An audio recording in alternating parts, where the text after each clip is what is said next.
네, 과거 발언으로 논란이 된 국민의힘 장해찬 후보의 공천이 결국 취소됐습니다. 민주당은 공천 취소된 정봉주 전 의원 자리에 전략 경선을 치르기로 의결했습니다. 총선 레이스가 한 달도 남지 않은 여야 상황, 이종훈 정치평론가, 차재원 부산가톨릭대 특임교수 두 분과 함께하겠습니다. 안녕하세요. 네, 안녕하세요. 네, 어서 오세요. 네, 총선이 오늘로 25일 앞으로 이제 다가왔다고 하는데요. 여야 모두 과거 발언, 막말 파문 이런 게 이제 계속 문제가 되고 있습니다. 공천 취소되는 그런 사람들이 잇따라 지금 발생하고 있고, 자, 국민의힘 같은 경우에는 장해찬 후보 공천 재검토하다가 좀 시간을 끌다가 고심 끝에 결국 이제 공천 취소를 결정했는데요. 어떤 점이 가장 크게 작용했다고 보셨습니까? 역시 그 동안의 이제 발언 내용들이 지금 국민 정서하고는 잘 안 맞는다. 이렇게 결론을 내린 것으로 이렇게 좀 전해지고 있고요. 그러니까 과거 발언이긴 합니다만 누가 보더라도 좀 수위가 좀 상당히 높은 그리고 굉장히 부적절한 그런 이제 발언들이었다는 거죠. 그래서 본인은 좀 치기 어린 마음에 쓴 거다 이렇게 이제 해명도 하고 사과도 하고 하긴 했는데 그럼에도 불구하고 성인이 다 된 다음에 이런 쓴 글들이란 말이에요. 그러니까 무슨 중고등학생 때 그야말로 질풍노도 시절에 쓴 글들도 아니고 네. 이제 그런 점들 때문에 이거는 그냥 좀 넘어가기가 좀 힘들다. 그리고 또 하루가 멀다 하고 계속 지금 이런 것들이 이제 나오다 보니까 국민의힘 지도부 차원에서도 이 상태로 계속 간다 그러면 또 뭐가 튀어나올지 모르는 이제 그런 상황이 이제 되다 보니까 불확실성을 빨리 좀 제거하는 게 좋겠다 이런 판단을 내린 것으로 그렇게 보입니다. 네. 추가적인 논란이 일어날 또 가능성도 있고 네. 여러 가지를 이제 고려해서 결정했을 것이다. 장해찬 후보 같은 경우에는 그 이전에 이제 도태우 후보 취소한 건에 이어서 이제 후보 취소한 건데 이른바 이제 이 설화와 말실수와 관련해서 여러 가지 막말 파문. 그런데 이 장해찬 후보 같은 경우에는 청년 최고위원까지 지낸 친윤 후보라는 점에서 더 주목을 받긴 하는데요. 어떻게 보셨습니까? 바로 그 때문에 아마 장해찬 후보의 취소의 이유가 바로 친윤 후보라는 측면도 저는 작용하지 않았을까 하는 생각이 듭니다. 사실 이 문제가 부어졌을 때 이준석 개혁신당의 대표가 아마 바꾸지 못할 거야. 친윤 후보이기 때문에. 라고 이야기를 했고, 일각에서도 사실은 이 장해찬 후보가 사실 공천받고 난 뒤에 일부 언론가의 일종의 회견에서 뭐라고 이야기를 했냐면 윤석열 대통령이 축하 전화를 했다. 그런 식으로 일종의 자기 자랑처럼 이야기했던 부분이 있거든요. 이런 부분들 때문에 사실 이 지금 장해찬 후보를 둘러싼 여러 가지 구설수가 끊임없이 이어진다 하더라도 결국 바꾸지 못할 거야. 라는 그런 이 정치권의 시각을 불식시키기 위해서라도 아마 이 지금 국민의힘에서는 칼을 빼들었던 것이 아닐까 하는 생각이 들고요. 네. 앞서 말씀하셨지만 사실 이 장해찬 후보의 여러 가지 막말 중에서도 특히 지금 일본인과의 그 문화 시민 의식을 비유한 부분들은 상당히 그러니까 이 지금 국민적 자존심을 건드리는 상황이다. 그리고 또 여성 외모와 관련된 비하 부분들도 상당히 아마 총선에서 상당히 문제가 될 수밖에 없다는 그런 판단들도 아마 결정적으로 작용했던 것이 아닐까 하는 생각이 듭니다. 네. 자, 그렇다면 장해찬 후보의 빈자리를 누가 채울 것인가? 부산 수영구라고 하면은 여당 입장에서는 텃밭으로 여기는 그런 곳이기도 할 텐데 어떻습니까? 이제 경선에서 이 장해찬 전 이 최고위원에게 졌었던 현역 전봉민 의원이 있는데요. 전봉민 의원 쪽으로 가는 건가요? 아니면은 처음부터 이제 다시 경선을 하게 될까요? 어떻게 보십니까? 그걸 좀 지켜봐야 될 것 같습니다. 네. 그러니까 통상적으로 이제 차점자들이 이제 승계를 많이 이제 하는 것으로 그렇게 좀 알려져 있는데 이번에 더불어민주당이 좀 다른 결정을 내렸잖아요. 그러니까 정봉주 전 의원 이제 그 공천 논란 관련해 가지고 이제 공천 취소하면서 그 지역에 그 함께 경선을 했던 박용진 이제 의원에게 공천을 승계시키는 게 아니고 다시 지금 경선을 치르겠다라고 지금 이야기를 하고 있거든요. 네. 이제 그런 거 그러면서 이게 좀 이제 마치 이제 당원 당규상 안 되는 것처럼 그렇게 이야기를 또 하고 있어요. 저 개인적으로는 납득이 안 갑니다만 어찌 됐건 그런 상황이니까 이제 국민의힘도 살짝 눈치를 이제 보겠죠. 저쪽하고 균형을 맞춰서 하기 위해서 어떤 게 좀 더 이제 국민들 보기에 좀 더 그 합리적인 방식인가 이걸 아마 고민하지 않을까 이렇게 좀 생각이 들고요. 그래서 이제 국민의힘 같은 경우도 민주당이 했듯이 일종의 전략 공천, 전략 경선이죠. 네. 경선을 다시 치르는 그런 방식으로 뭐 갈 수도 있지 않을까 이렇게 좀 생각을 합니다. 네, 어떻게 할 것 같습니까? 글쎄요, 뭐 지금 앞서 말씀하신 것처럼 지금 전봉민 의원이 그러니까 지난번 경선에 차점자로 낙선을 했기 때문에 사실은 뭐 우리는 좀 다르다. 이제 민주당 아까 박용진 뭐 의원 말씀하셨습니다만 그런 측면에서 그렇게 전격적으로 할 가능성이 있고 특히 전봉민 의원이 이번에 경선 탈락하고 난 뒤에 장해찬 후보의 선대위원장을 자처했던 적이 있거든요. 이런 네. 부분들도 아마 상당히 아마 긍정적으로 작용할 가능성이 있다는 생각이 들지만 한편으로는 또 사실은 이 지금 그 이 수영이라는 그러니까 이 국민의힘의 정치적 안방에서 현역 의원을 이 꺾고 청년을 공천했다는 그러한 일종의 뭐랄까요 혁신 공천에 대한 그런 자부심 또는 세피를 수혈했다는 국민의힘의 그런 일종의 뭐랄까요 정치적인 하나의 자랑거리를 어떻게 보면 이 지금 현역을 다시 공천했을 경우에 그런 이미지를 깎아내릴 수 있다는 부분이 있고 또 하나는요 만약에 지금 탈락된 현역 의원을 구제할 경우에는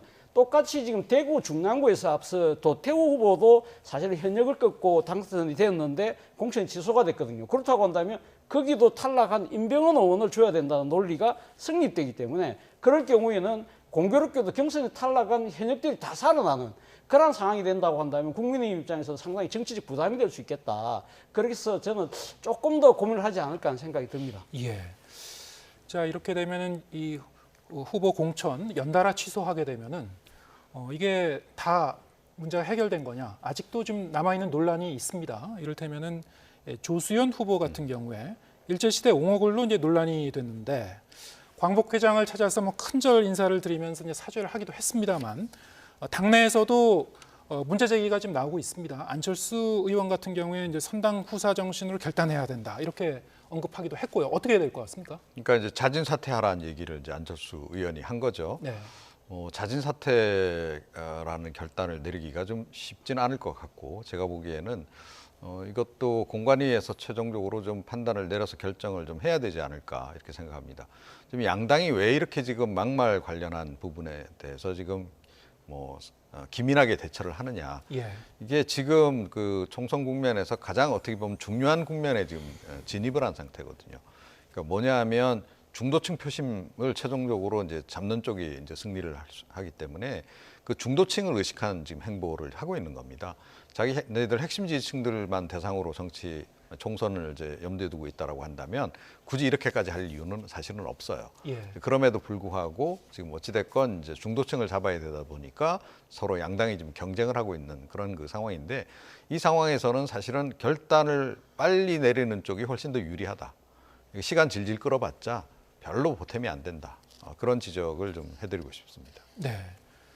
자, 어떻게 보십니까? 저는 사실 이번 그 조수연 후보의 이 지금 일종의 발언의 문제가요. 저는 뭐 장해찬 후보의 막말 논란보다 훨씬 더 정치적 파장이 클 수 있는 사안이라는 생각이 듭니다.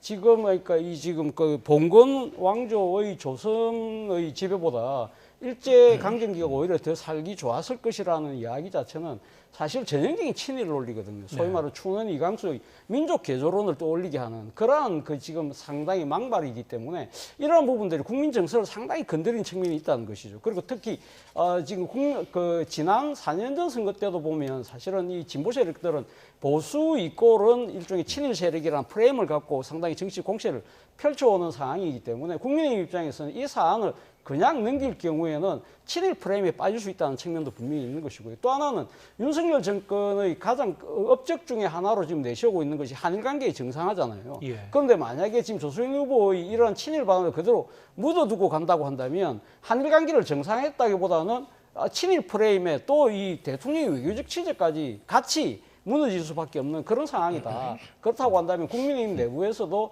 상당히 아마 이 사안을 좀 더 엄중히 바라보고 있지 않을까라는 생각이 듭니다. 네.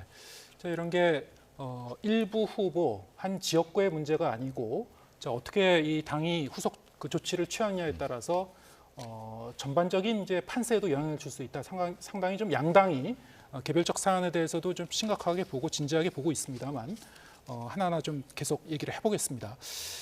자, 이 이슈는 국민의힘 내부 문제는 아닙니다만 대통령실 황상무 시민사회 수석의 발언이 파문을 일으키고 있습니다. 이른바 언론인 회칼 테러 발언, 이 파장이 이제 일파만파로 이거 역시 이제 커지고 있는데 본인이 오늘 입장문을 냈습니다만 거기에 이 뭐 사과문은 게재했습니다마는 뭐 본인의 그 거취 문제에 대해서는 뭐 언급이 없었고요. 대통령실은 뭐 거취와 관련해서는 어느 정도 이제 거리감을 두고 있는 것 같은데 어떻게 보십니까? 어떻게 될 것 같습니까? 네, 뭐 한마디로 참 눈치 없는 수석이다. 이런 말씀을 드리지 않을 수 없어요. 조금 전에 이제 우리가 여러 사례를 다뤘습니다만 지금 중도층을 잡기 위해서 당 차원에서 정말로 약간의 일말의 문제점이 있어도 그걸 어떻게 해결하기 위해서 지금 다 신속하게 대응을 하고 있는 그 상황에서 저런 발언을 했다. 이거 참 납득이 안 가는 이제 상황이다라는 거죠. 이게 연상 효과를 자꾸 일으키잖아요. 최근에 뭐 입틀막 사건들이 일련의 사건들도 있었고, 이제 이종섭 장관 뭐 해외로 뭐 빼돌린 거 아니냐 이런 논란도 있는 그런 상황 속에서 이런 사건까지 터져 버리게 되면 국민들이 어떻게 생각하겠어요. 그러니까 이 윤석열 대통령이나 이 정권에 대해서 이제 그런 것들이 차곡차곡 쌓여서 사실은 이제 불만이 표출되는 건데 이 불만을 터뜨릴 가능성이 가장 높은 집단이 지금 중도층이거든요.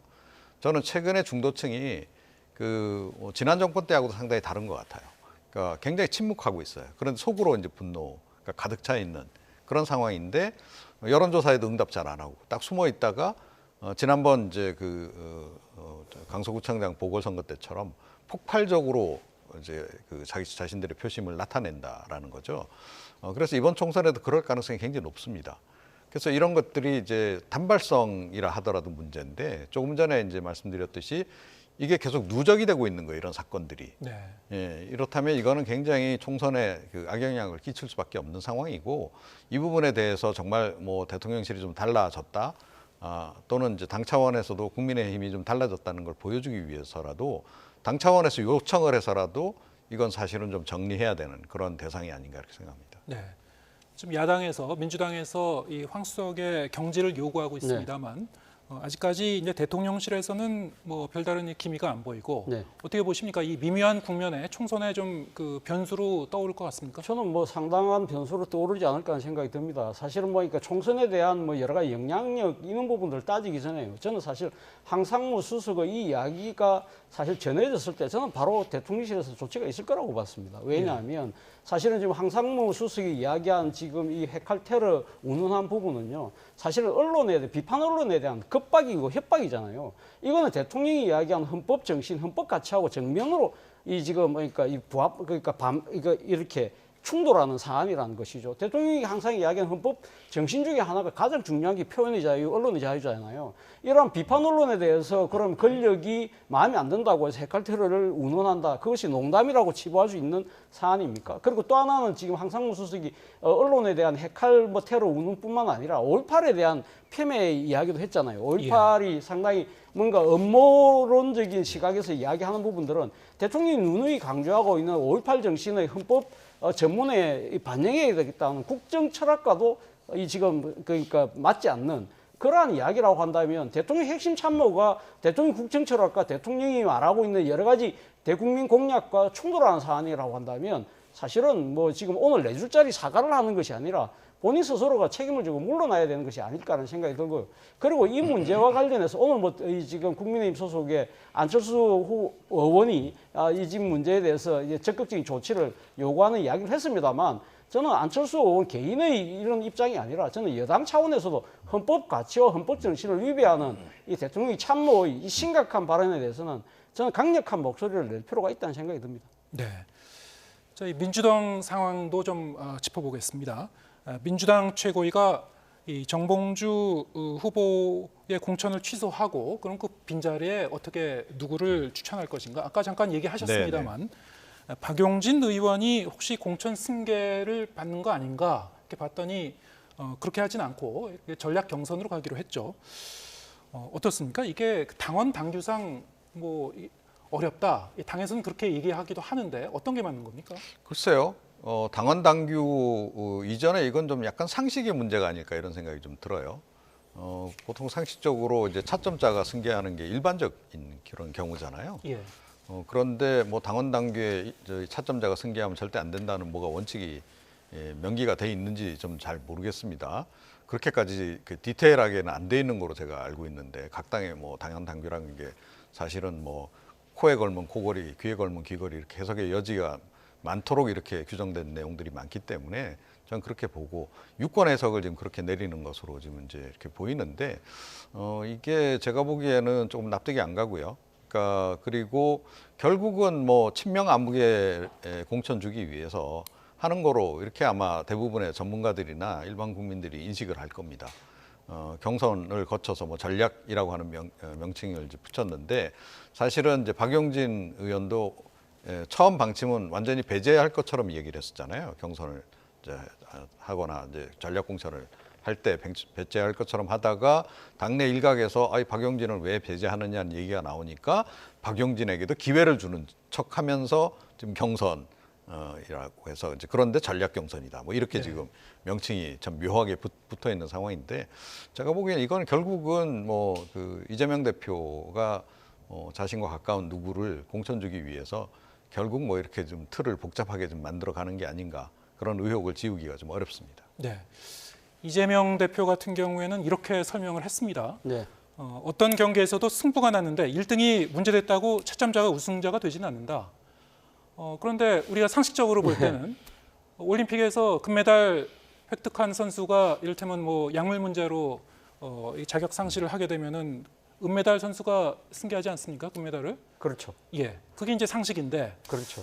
민주당 같은 경우에는 그러면 룰이 어떻게 되어 있는지 어떤 생각으로 이런 결정을 내린 건지 좀 더 추가 설명이 좀 필요할 것 같은데 어떻게 보고 맞습니다. 계십니까? 오늘 지금 이재명 대표가 이야기했던 차점자가 승리자가 될 수 없다는 이야기는 사실 우리가 알고 있는 이 올림픽의 사례에 비추어서도 상당히 좀 말이 안 되는 그러한 상황이 분명히 있는 것이고요. 그런데 일단 민주당 입장에서는요, 그러니까 지금 경선 과정에서의 문제가 아니라 경선이 끝나고 난 뒤에 지금 후보자의 여러 가지 개인적 자질의 문제 때문에 불거진 문제여서 이 경선에 같이 임했던 차점자가 승계할 수는 없다는 논리를 지금 내고 있는 것이고요. 예. 박용진 의원은 여기에 대해서 애초부터 자격이 없는 이 사람을 후보로 받아준 당의 잘못이기 때문에 경선을 다시 해야 된다는 이야기인데 일단 뭐 지금 뭐 지도부가 어제 그 때문에 상당히 그러니까 심야 긴급 최고위를 열은 것으로 알려지고 있습니다만 그러나 결론은 지금 이 박용진 의원의 차점 승계는 없다. 그런 입장을 정했고 아울러서 여기에 지금 관련해서 지금 이 강북을 전략선거구로 지금 지정을 했어요. 그렇다고 한다면 이 전략선거구 같은 경우는 원래 지금 경선 룰이 민심 50 그리고 당심 55대 5의 상황인데 전략선거구 같은 경우는 지난번 서대문갑에서의 청년 후보들 간의 대결에서 결선에서 나왔던 방식대로 민심 30%, 당심은 30%인데 그 지역에 거주하는 당원뿐만 아니라 전국에 있는 모든 당원을 대상으로 하는 그런 식의 경선 방식을 선택을 했어요. 그렇기 때문에 사실은 이 전략선거구를 정해놓은 상태에서 박용진 후보 보고 경선에 임해라고 할 경우에도 상당히 박용진 후보 입장에서는 더 힘든 상황이 될 수밖에 없기 때문에 아마 박용진 의원은 경선이 아니라 아마 바로 차점 승계를 더욱더 그래서 강력하게 주장하는 것 같습니다. 네. 그런데 이제 조금 전에 이제 속보가 지금 전해지고 있는데요. 박용진 의원이 본인의 페이스북을 통해 이제 밝혔다고 합니다. 정봉준 전 의원의 이제 공천 취소로 공석이 된 서울 강북을 후보 결정하기 위한 전략 경선에 본인이 참여하겠다 이렇게 이제 밝혔다고 합니다. 물론 거기에 좀 더 이 첨언을 한 부분이 있는데요. 현역 의원 평가 하위 10%에 따른 30% 감산 이걸 다시 이제 적용하는 부분들. 이게 전당원 투표의 이 경선 방식은 당규에 기반하지 않는다. 자, 이 부분은 좀 철회해달라 뭐 이렇게 요구하기도 했는데 일단은 본인이 이 전략 경선에 참여하기로 한 부분 어떻게 보셨습니까? 네, 뭐 그래도 승산이 좀 있다라는 판단을 개인적으로 했는지는 모르겠어요. 그런데 제가 보기에는 뭐 쉽지 않을 거다라고 봅니다. 이번에 다시 경선에 들어간다 하더라도 이기기가 좀 어렵다. 그러니까 이제 박용진 후보 뭐 조금 전에 이제 얘기했듯이 뭐 사실은 이제 이미 감산을 30점 지금 안고 지금 들어가야 되거든요. 예. 그래가지고 과연 경선에서 승리할 수 있겠는가. 게다가 뭐 지금 이제 약간 논란이 되고 있는 이제 뜨거운 부분이 그 부분이기도 합니다만 지역구 유권자들 상대로만 하는 게 아니고 지금 전체 지금 당원들 다 해서 풀어서 하겠다는 건데 지금 뭐 친명 당원들 숫자가 내지는 영향력이 강한 상태에서 더욱더 이기기 어려울 것이다. 그렇게 저는 생각을 합니다. 네. 자, 지금 뭐 우리 간의 대화를 나눈 도중에 네. 이런 이제 이 발표가 나왔는데 어떻게 보십니까? 일단 뭐 지금 그러니까 당에서 그러니까 전략 경선의 그 지금 후보의 한 사람으로 박용진 의원을 인정을 했는지 여부가 제가 알 수가 없기 때문에 과연 민주당 입장에서는 박용진 의원의 전략 그러니까 지금 선거구의 경선에 과연 그러니까 문호를 열어줬느냐 그것이 첫 번째 문제일 것 같고요. 그리고 또 하나는 박용진 의원이 전략 선거구에 의한 경선에 참여하겠다고 하면서 나름대로 전제 조건을 달았잖아요. 예. 일종의 감산을 하지 마라. 그리고 아까 제가 이야기했던 대로 70%의 당심을 물어보는 데 있어서의 강구걸이 아닌 전국 단위로 하는 부분은 안 된다는 이야기를 했기 때문에 네. 이 두 가지 조건을 저는 당에서 받아들일 가능성이 거의 없다. 그렇다고 한다면 박용진 의원이 지금 이 전략 선거에 의한 경선 참여를 이야기했지만 성사되기가 쉽지 않을 것 같다는 생각이 듭니다. 그렇군요. 예. 자, 이 뭐 당내에서는 뭐 김부겸 상임위 공동선대위원장을 비롯해서 뭐 비명계라든가 아니면은 뭐 친문계 이 박 의원을 사실상 이 배제하는 경선 결정에 대해서 이해하기 어렵다 이렇게 문제 제기가 계속 나오고 있고 지금 어떻게 이제 상황이 이제 펼쳐지는지는 좀 더 지켜봐야 되겠습니다만, 자 민주당 내에서 이제 과거 발언이 문제가 된 또 다른 그 사례가 있죠. 안상갑 양문석 후보. 자 여기에 대해서도 지금 그 민주당이 어떻게 처리를 할 것인가 설왕설래가 있는데 어떻게 보고 계십니까? 네, 뭐 노무현 전 대통령 관련해서 좀 이제 명예훼손성 발언을 이제 여러 차례 이제 한 게 지금 논란이 되고 있는데 뭐 친명 가운데 한 명이고 예. 또 그러다 보니 이제 이재명 대표도 굉장히 좀 두둔하는 발언을 지금 계속하고 있어요. 그러니까 뭐 정치인이 다른 정치인에 대해서 언급하는 게 뭐가 문제냐는 식의. 그런데 글쎄요. 그러니까 이재명 대표는 뭐 지금 친명 공천이 거의 지금 마무리 단계에 들어갔고 어떻게 보면 이제 뭐 이번 총선 끝나고 나면 당이 이기든 지든 친명화, 그러니까 친명계 당으로 다시 탄생할 건 분명하고 이런 상황이다 보니까 이제 별로 눈치를 안 보는 것 같아요. 이제 그러다 보니까 너무 이제 그 당내 친문이라든가 비명계들에게 좀 상처가 될 수 있는 그런 그 행보 발언을 계속 이어가고 있는데 이번 그 양문석 그 후보를 두둔하는 그런 행위도 결국은 그렇게 이제 보일 수밖에 없지 않나 이렇게 좀 생각을 합니다. 이거는 친노 친문계에게는 상당히 도전적인 그런 그 이재명 대표의 반응이 아닌가 이렇게 생각합니다. 그렇군요. 예. 김부겸 공동선대위원장 같은 경우에는 공천 철회를 사실상 요구했고요. 또 정세균 전 총리도 조치가 필요하다 이렇게 얘기를 하고 있습니다. 어떻게 될 것 같습니까? 이분들의 생각은 아마 이재명 대표가 이야기하는 표현의 자유라는 그 선언과 논리는 그러니까 지금 민주당의 공직 후보로서의 입장에서 봤을 때는 맞지 않다 이렇게 판단하는 것 같아요.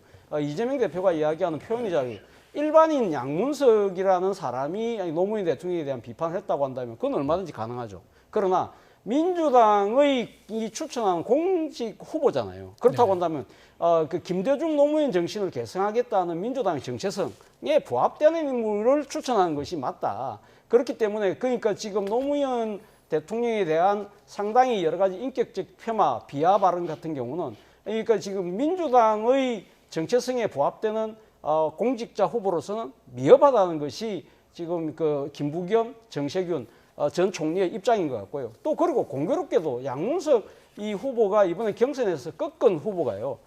이 지금 전해철 의원이잖아요. 전해철 의원 같은 경우는 뭐 친문이기도 하지만 지금 더 근본으로 올라가면 노무현 정권 때 민정수석을 했던 바로 친노 핵심이라는 겁니다.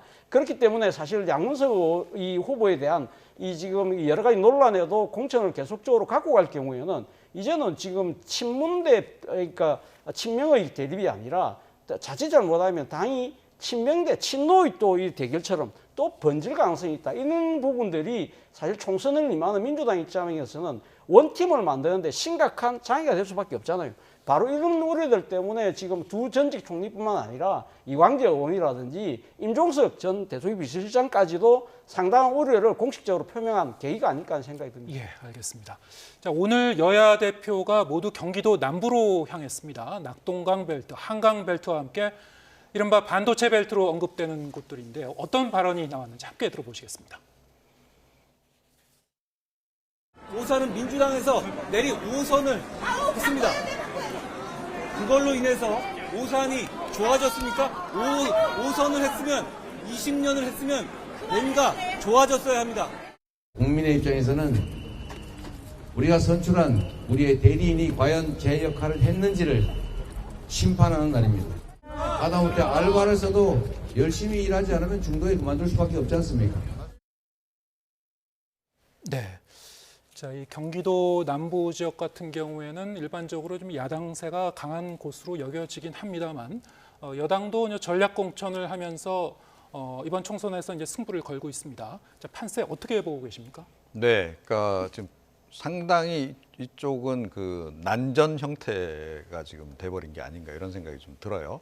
그러니까 개혁신당 후보자들까지 이제 어떻게 보면 개혁신당의 주력 부대도 이쪽에 지금 이제 어찌됐건 출전을 한 그런 그 상황이다 보니까 3파전 양상으로 이제 전개가 되면서 이제 가장 중요한 것은 이제 결국은 중도 표심이 어디로 이제 결국은 갈 거냐 이게 이제 굉장히 중요해졌습니다. 이제 그러다 보니까 이 지역에 이제 양당으로서는 상당히 좀 신경을 쓰지 않을 수 없는 이제 그런 그 상황이다. 그러니까 이제 국민의힘 입장에서는 개혁신당 쪽으로 어찌됐건 표심이 이제 중도 보수 일부표가 가면 상당히 좀 이제 불리해지는 거죠. 또 반면에 이제 민주당 입장에서는 개혁신당으로 간 지금 이 지역에 좀 이제 나간 이원욱 이제 전 의원이라든가 이렇게 민주당 쪽에서 나간 분들도 있고 또 개혁신당 지지하는 분들 중에는 일부 이제 민주당 지지층도 있는 겁니다. 그래서 어느 쪽 그 비중이 더 높으냐에 따라서 이제 상당히 이 판세가 결정될 가능성이 높은 그런 지역인 거죠. 그래서 뭐 공을 좀 많이 들이고 있는 게 아닌가 이렇게 생각을 합니다. 네. 이른바 이제 반도체 벨트라고 네. 이제 불리기는 그런 곳들도 있고 젊은 층들도 많이 살고요. 어떻게 보십니까? 이번 그 판세? 일단 이제까지의 선거 양상을 보면 사실 국민의힘에게는 힘든 지역이면 분명합니다. 그래서 사실 이번에 지금 국민의힘에서 공천 전략을 보면 말 그대로 인물 경쟁력이 있는 후보들로 좀 그러니까 개인기를 통해서 아마 돌파하자는 생각이 강한 것 같아요. 그래서 오늘 오산에 지금 갔습니다만 오산에 지금 공천한 후보가 김효원이라고 이 지금 뭐 EBS 영어 강사로는 아주 스타 강사죠. 1타 강사잖아요. 그렇기 때문에 젊은 층들에게 나름대로 소구력을 갖고 있다. 아마 국민의힘은 그렇게 판단을 하고 있는 것 같고요. 그리고 또 지금 남부벨트 중에 하나가 지금 수원이잖아요. 수원 같은 경우도 보면 이제 박문규 전 산자부 장관이라든지 또 지금 상당히 셀럽에 가까운 이 범죄학자인 이수정 교수라든지 그리고 전 국세청장이라든지 이런 사람들 나름대로의 인물 경쟁력을 가진 후보들을 통해서 이 상당히 험지를 한번 돌파해 보겠다는 생각인데 여기에 맞서는 또 민주당도 사실은 나름대로는 좀 일종의 혁신 공천을 한 측면이 분명히 있어요. 예를 들면 박강원 전 원내대표 같은 경우가 지금 원외 이 신진 이 인사에게 경선에 탈락했잖아요. 그래서 일종의 물갈이가 이루어졌고요. 그리고 안민석 의원 같은 경우는 바로 컷오프를 당했거든요. 그러니까 아마 민주당 입장에서도 그리고 또 하나는 민주당도 나름대로 영입 인재, 이 대표적으로 이 공영훈 전 현대자동차 사장 같은 분을 지금 또 지금 남부벨트에 지금 투입을 하고 있는 상황이기 때문에 말 그대로 지금 인물과 인물이 부딪히는데 결국은 아마 제 생각에 구도나 바람 이런 부분들이 아마 결정하지 않을까 생각이 들고 앞서 말씀하셨지만 사실은 또 이 지역에 개혁신당이 또 상당히 또 역점을 두고 있는 상황이기 때문에 네. 이것이 과연 보수의 분열로 갈 것인지 아니면 진보에게 불리하게 작용할 것인지 이런 부분들 그리고 개혁신당이 얼마만큼 독자적인 두각을 나타내느냐 이런 부분들도 관전 포인트가 아닐까 생각이 듭니다. 예. 자, 이재명 대표 같은 경우에는 이 수도권 그 지원 유세 그 과정에서 사실 어제도 비슷한 얘기를 했습니다만 어제 같은 경우에는 역시 이제 정권 심판론을 강조하면서 더 이상 쓸 수 없는 사람들이라면 이제 해고해야 되지 않겠습니까? 이런 얘기를 했고요. 오늘 같은 경우도 비슷한 맥락의 얘기를 했습니다. 알바를 써도 열심히 하지 않으면 중도에 그만둘 수 있다. 자, 이게 어떤 의미로 계속 이런 메시지를 던지고 있는 건지 어떻게 풀이하십니까? 뭐 이제 과거에 이재명 대표가 이제 워낙 이제 언더독 위치에 있을 때 그때 이제 뭐 시원한 발언들 많이 쏟아내 가지고 이제 지지층을 많이 끌어모았던 그런 전례가 있습니다. 아마 이제 그때 영광을 다시 한번 재현해 보고 싶은 그런 생각이 좀 있는 거 아닌가 싶어요. 그래서 최근에 보면 표현도 굉장히 강해졌고 그리고 이제 어떻게 보면 좀 더 대중적인 그런 표현들을 통해서 지지세를 최대한 좀 끌어내 보겠다 이제 그런 의도로 좀 보이는데요. 근데 그 과정에서 최근에 뭐 이직 발언을 비롯해서 약간 실수도 지금 없잖아 있는 그런 상황입니다. 그래서 거기에 더해서 이제 본인은 이제 그걸 다 어느 정도 극복했다라고 생각할지 모르겠지만 여전히 사법 리스크가 이제 존재해 있는 이제 그런 그 상황이란 말이죠. 그런 상태에서 본인이 이렇게 전면에 나서 가지고 이렇게 분위기를 주도해 나가는 것이 과연 유리한 선거 전략인지 이 부분은 좀 고민을 해봐야 될 것 같아요. 그래서 뭐 이제 어느 정도 그래서 그런 점 고려해서 뭐 통합선대위 비슷하게 그래서 김부겸 전 총리도 이제 선대위원장으로 모시고 이제 이런 그 과정들이 있었는데 사실은 이 선거 과정에서는 본인 그냥 지역구에 열중하고 너무 이렇게 그 전국을 다니면서 광복 행보를 이제 하는 것이 과연 이제 총선 승리에 더 유리할지 이 판단을 좀 잘 해야 되지 않을까 이런 생각입니다. 네. 지금 말씀하신 대로 이재명 대표가 얼마 전에는 이제 살만하다 싶으면 2번 찍든지 네. 아니면 집에서 쉬시라 이런 발언을 했는데 네. 관련 논란도 이제 이어졌습니다만 어떻게 보고 계십니까? 일단 뭐 이재명 대표가 그렇게 발언한 부분은 상당히 좀 제가 생각했을 때는 그렇게 적절한 표현은 아니다는 생각이 들고요. 사실은 지금 뭐 지난번에도 이번 찍는다는 그 부분과 관련해서 공개적인 사과를 하지 않았습니까? 그렇다고 한다면 사실은 뭐 이 이재명 대표 입장에서 야당표의 결집이라는 측면은 분명히 중요하지만 그러나 사실 어떻게 보면 지금 이 유권자들이 선택하는 선택의 그러니까 이 일종의 뭐랄까요? 그러니까 이 그 결심을 앞질러 가서 나름대로 상당히 그러니까 어떤 특정 정당을 찍기 위해서 뭐 유권자들이 투표에 나오지 말라는 식의 이야기하는 부분은 저는 상당히 어떻게 보면 국민들 입장에서는 오만하게 비칠 수 있다는 측면 이런 부분들을 반드시 고려할 필요가 있다는 생각이 듭니다. 네. 자, 이 제3지대 얘기도 좀 해보겠습니다. 제3지대 같은 경우에는 지금 새로운 미래 같은 경우에 이낙연 대표 광주 광산을에 지금 이 출마를 해서 민주당 친명계 민영배 의원과 맞대결을 이제 펼치게 돼 있고요. 또 개혁신당 이준석 대표는 경기도 화성을 반도체 벨트, 아까 저희가 이제 얘기했었던 반도체 벨트에 이제 출마를 했는데, 자, 이 두 대표의 제3지대 신당 두 대표의 국회 입성 가능성 어느 정도로 지금 전망하고 계십니까? 글쎄요, 그러니까 뭐 쉽지는 않을 거다 이렇게 생각을 합니다. 그러니까 뭐 아무래도 이제 그 새로 신설한 그런 정당인데다가 지금 어떻게 보면 바람몰이를 지금 하고 있는 상황이냐 이렇게 물으면 바람몰이까지는 지금 못 하고 있는 그런 국면이라는 거죠. 그런 상황이기 때문에 두 지금 대표 모두 쉽지 않은 그런 이제 전투를 좀 치러야 되는 이제 그런 그 국면이라고 생각하고요. 역시 뭐 어찌 됐건 대중적 인지도가 높고 뭐 경력이 있는 그런 정치인들이기 때문에 그 당세가 부족한 부분을 이제 개인 역량으로 얼마나 돌파해낼 수 있느냐 이게 이제 관건이 되지 않을까 이렇게 생각을 합니다. 네. 자, 어떻게 보십니까? 일단 뭐 이준석 대표 입장에서는 사실 그 지역 자체가 녹록한 지역은 아닙니다만 젊은 층이 많이 살기 때문에 나름대로 한번 도전해 볼 필요가 있다고 생각하는 것 같고요. 그리고 또 이 지금 그 지역의 인접 지역에 또 지금 다시는 같은 당의 후보들이 지금 같이 뛰고 있기 때문에 소위 말하는 이제 반도체 벨트를 만들어 나갈 수 있다는 생각 뭐 그런 부분들이 있습니다만 거기엔 또 민주당 나름대로는 상당히 강력한 후보인 뭐 지금 공영훈 전 현대자동차 사장을 내세운다든지 또 이 지금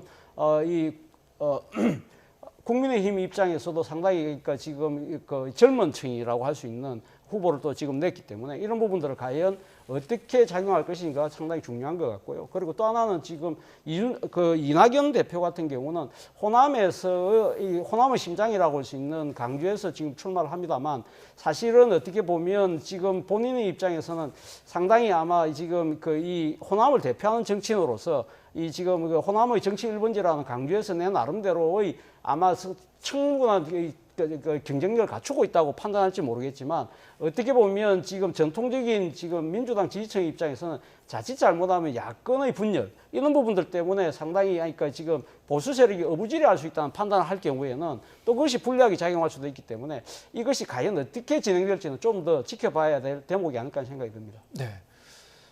자, 이 조국 혁신당 얘기도 이제 마지막으로 간단하게 해보죠. 비례 후보 20명 명단을 이제 공개를 했습니다.